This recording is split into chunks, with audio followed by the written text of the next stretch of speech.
So at the start of his diario for his first voyage, in prose directed at Spain's king and queen, Christopher Columbus wrote, "Your Highnesses, as Catholic Christians and princes who love the holy Christian faith and the propagation of it, and who are enemies to the sect of Mahoma, resolve to send me, Cristobal Colon, to the said parts of India to see the said princes and the cities and lands and their disposition, with a view that they might be converted to our holy faith."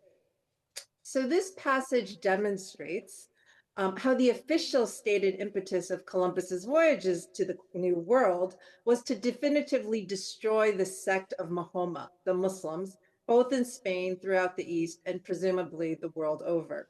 For Columbus and the subsequent waves of Spanish conquistadors who arrived in the New World, Islam and Muslims were the template for otherness that was applied to their campaign of destruction against the indigenous inhabitants of the Americas. So let me forward my slide. Okay. Thus, Columbus himself might have balked at the significant presence of Islam and Muslims at the 1893 Columbian Exposition, named after him, or the Chicago World Fair, as it's more commonly known, an event commemorating the 400-year anniversary of his discovery of America. For whereas Columbus advocated for the eradication of Islam, whether through conversion or conquest, the 1893 Columbian Exposition marked the largest and most diverse gathering of Muslims ever assembled in the United States until that time.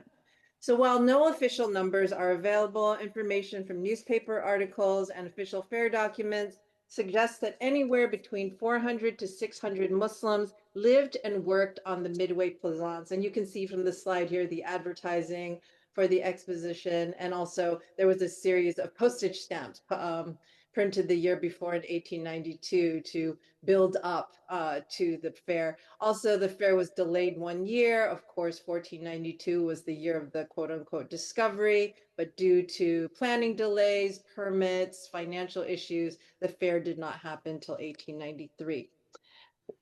So 400 to 600 Muslims lived and worked on the Midway Plaisance, and this was the fair's amusement section. At any given time throughout the exposition's 6-month run, a host of Muslim-ruled states, including the Ottoman Empire, Persia, Egypt, Algeria, Tunisia, Morocco, and Java, Indonesia, all sent delegations and participated in the fair. On the Midway, along with the world's very first Ferris wheel, Muslims from the Middle East, West Asia, East Asia, and Northwest and East Africa lived, worked, and performed from the chill of early spring and March, when they first began arriving at the fairgrounds in Chicago, throughout the sweltering summer heat, and through the exposition's close on October 30th, 1893. 4 separate mosques, the Cairo Street Mosque, the Moorish Palace, the Turkish Mosque, and the Javanese Village Mosque, were erected at the fair, and halal slaughter and stations for ablutions were intermittently available for the Midway's Muslims. While the first 3 of the aforementioned mosques, so the Cairo Street, the Moorish Palace, and the Turkish Mosque, were open to the public and were mainly constructed for the edification of fairgoers, the Javanese structure was not open to the public. The Muslims of the Midway Plaisance actually utilized all of these for their own purposes. In fact, one of the fair's managers, named George Pangalo, assured the Khedive of Egypt that the mosque on Cairo Street would be a legitimate place of worship for the Muslims at the fair. A muezzin called the azan 5 times a day on the Midway, marking the earliest public broadcast of the Muslim call to prayer in the nation, while there were 2 Islamic funeral processions and burials, as well as an Islamic wedding conducted, quote unquote, after Mohammedan fashion at the fair. These were also the first of these ceremonies to be performed publicly and without fear of retribution in the United States.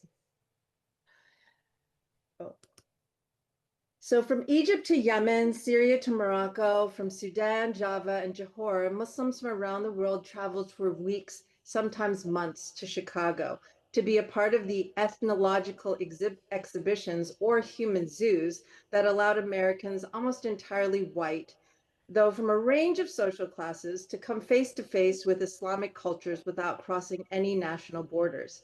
These exhibitions featuring Muslims were largely gathered on the part of the fair that was called the Midway Plaisance, which was adjacent to the fair's main area called the White City. Unlike the White City, the fair's official locale, which covered almost 700 acres and whose white neoclassical buildings and electric lighting were meant to educate Americans on the nation's innovation and progress, the Midway was the honky-tonk part of the fair, where crowds flocked for fun, the amusing part of this early amusement park. Called the, quote, Royal Road of Gaiety by the Chicago Tribune, the Midway Plaisance was, in the words of the Kansas City Times, the, quote, sideshow ground of the big three-ring circus of the fair proper, where the fair's over 27 million visitors flocked to play.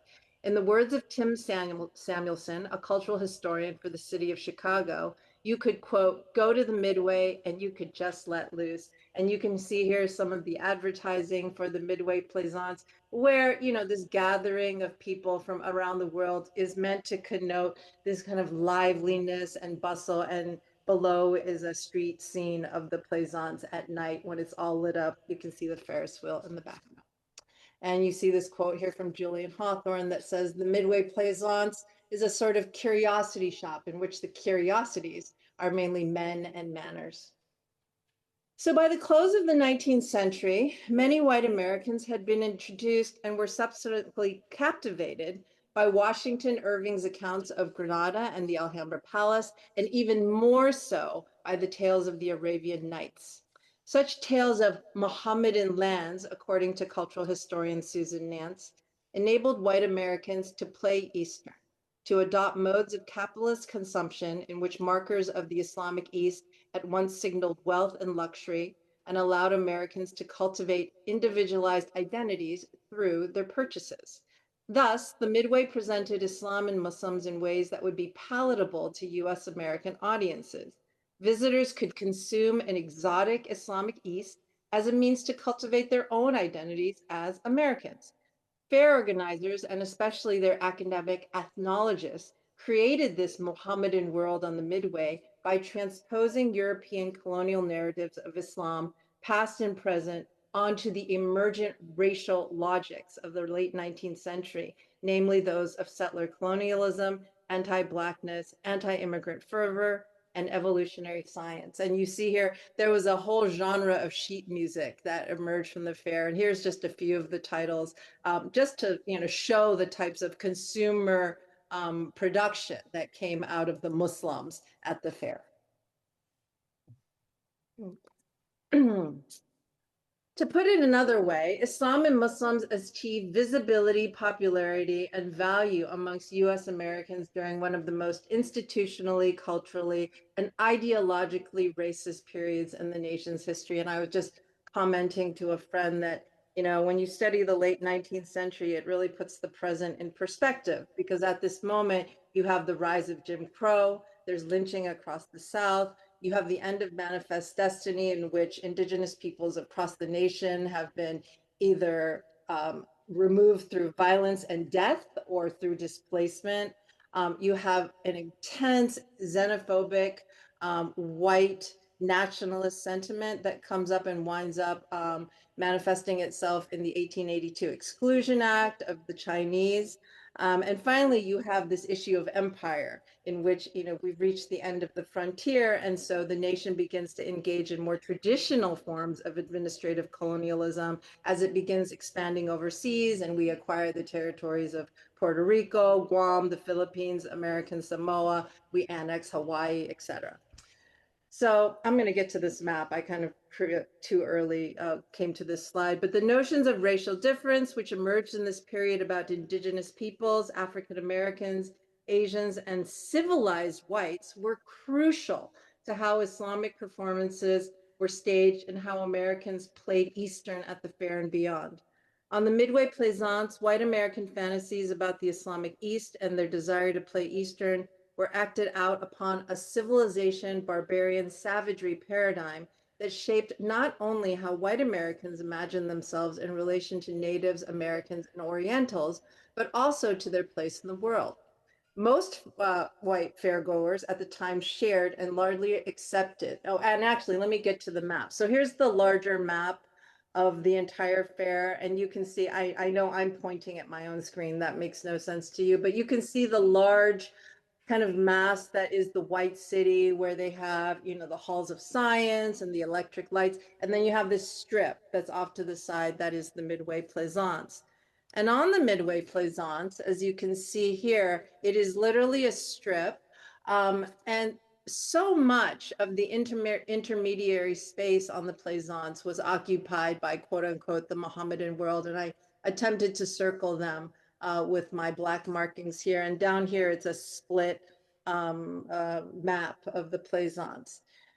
And the ways in which people were meant and the way the Plaisance was planned out was reflected in the words of a literary critic of the time named Denton Snyder. And I have the quote here, in which he writes that the Midway Plaisance is a sliding scale of humanity, in which the best way of looking at these races is to behold them in an ascending scale, in the progressive movement. Thus, we can march forward with them, starting with the lowest species of humanity and reaching continually upwards to the highest stage. In that way, we move in harmony with the thought of evolution and not without lapse or fall.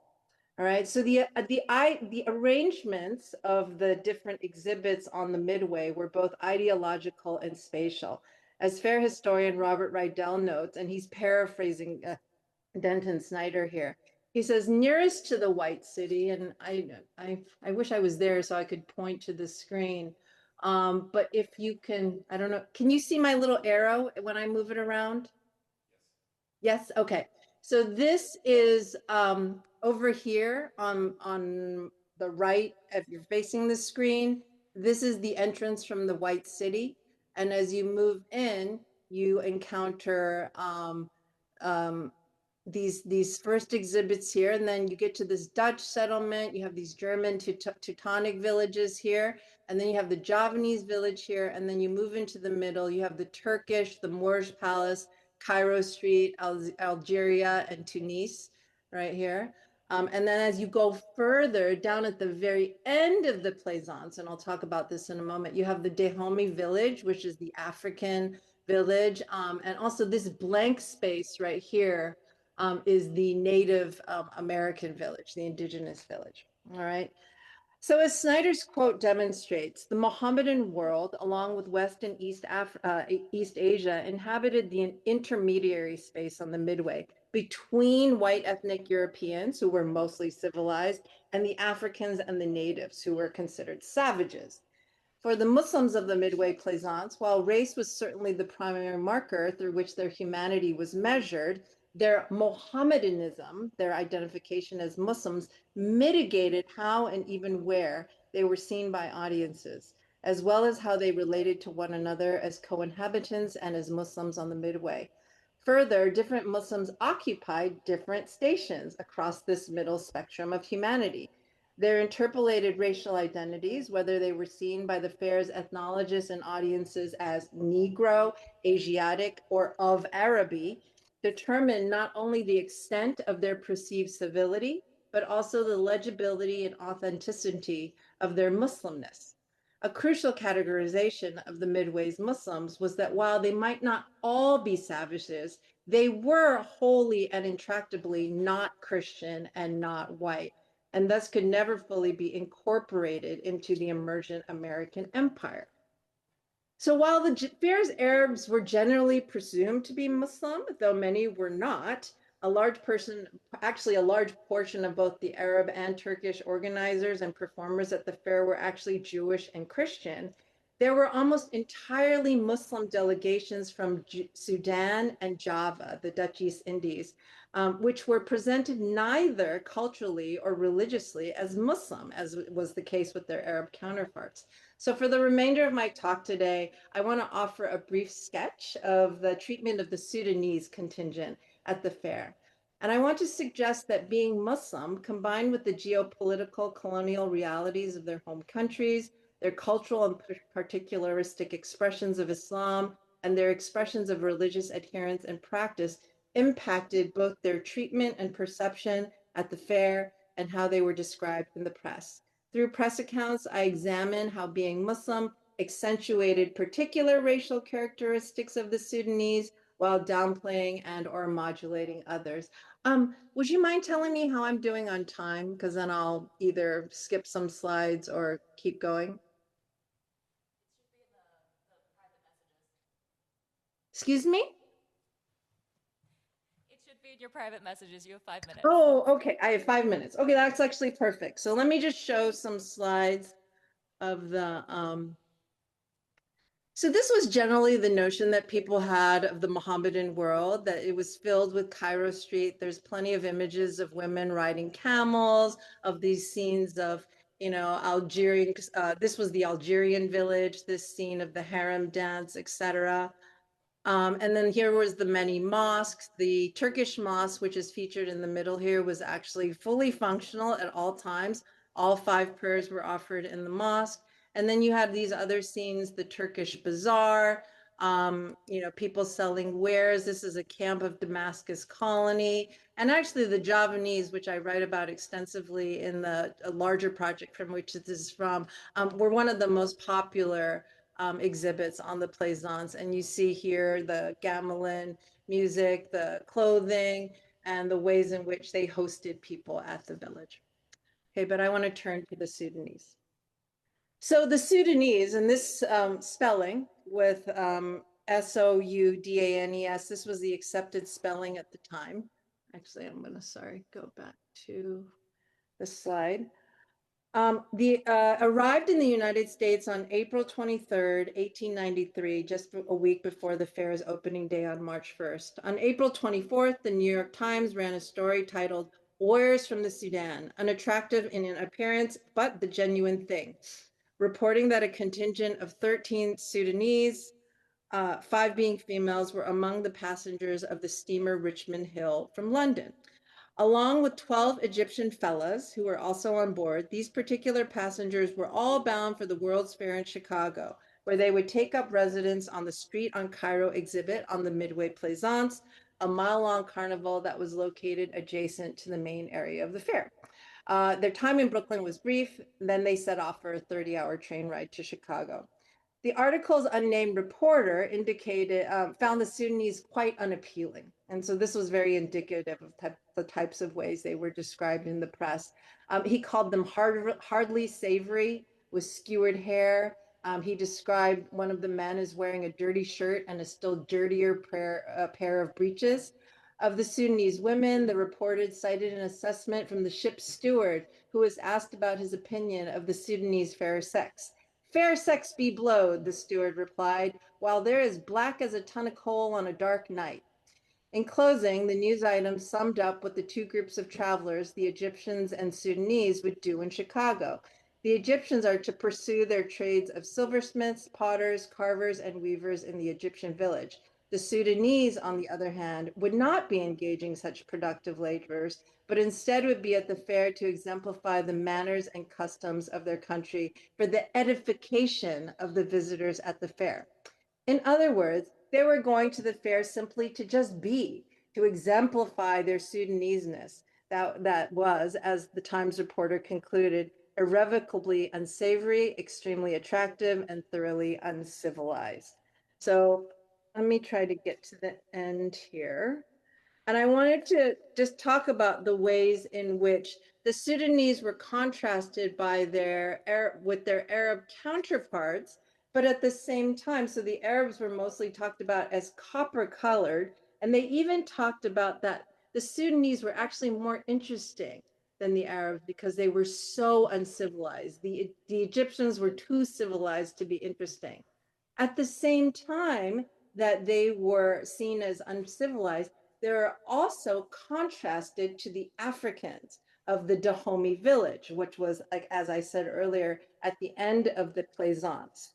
And so for the Dahomey village, against the Dahomey village, the Sudanese were afforded a higher station that the Dahomeys were not. They were viewed at the bottom of the Midway civilizational paradigm. The Dahomeans occupied a village at the far end, and they were performing staged war dances that reinforced stereotypes of African savagery. And so a quote that represents what The audience's thought of Dahomey was that white observers generally agreed that of the blacks at the fair, the Dahomians are the most savage and threatening. And I'm going to end with two examples to kind of wrap up, and hopefully we can talk about more. There was definitely a strange space for the Sudanese to occupy between the Africans of Dahomey and the Egyptians on Cairo Street. And this was represented in the types of portraits that were taken of them at the fair. And at times they were grouped together with Arabs, and at times they were absolutely only seen through the lens of race.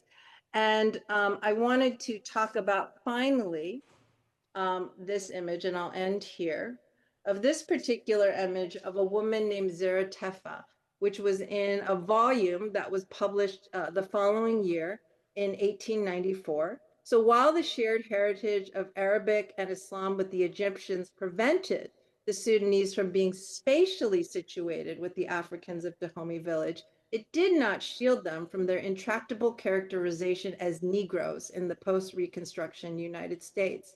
Following the close of the fair, Professor Frederick W. Putnam of Harvard University, who had led the Department of Ethnology for the Chicago Exposition and the curation of the human villages on the Midway Plaisance, created a series of volumes titled Portrait Types of the Midway Plaisance, and the previous images are from that book.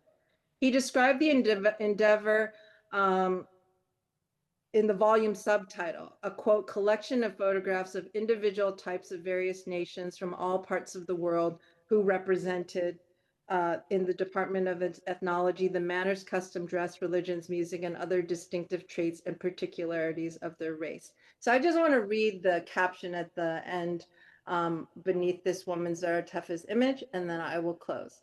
Of Zaratefa, he wrote, and I don't know what this actually has to do with her, beyond, kind of identifying her. Putnam wrote, the Negro types at the fair, the Sudanese, the Dahomians, Nubians, and the Congo people represented very fairly the barbarous or half-civilized state of a people who are numerous and rapidly increasingly class of American citizens. This woman was the wife of a Sudanese warrior and the mother of Kelowna, the dancing Sudanese baby of Cairo Street. I can talk about that in the Q&A. She was about 32 years of age and came from the confines of Nubia, speaking a dialect of Arabic and Sudanese. In appearance, she strongly resembles the Congo negress. Perhaps the most striking lesson which the Columbian expedition taught was the fact that African slavery in America had not, after all, been an unmixed evil. For a truth, the advanced social condition of the American Africans over that of their barbarous countrymen is most encouraging and wonderful. For Harvard's Putnam and his team of ethnologists, the greatest lesson offered by the Sudanese and the exposition's other Negro types was not a glimpse into their cultures or traditions, their customs and rituals, or their practices of religion, in particular Islam. Instead, their presence served to justify and proclaim the age of Anglo-American exceptionalism in culture and thus white and Christian supremacy, specifically that chattel slavery had been, quote, encouraging and wonderful, end quote, due to the ways it had lifted Africans from barbarism. Whereas being Muslim inflected their experiences of Blackness at the fair, the experiences of the Sudanese revealed the manner in which Islam and being Muslim were wholly circumscribed by categories of race in the late 19th century, a logic that would carry forward into the resurgence of Islam in African American communities in the early 20th century. Thank you.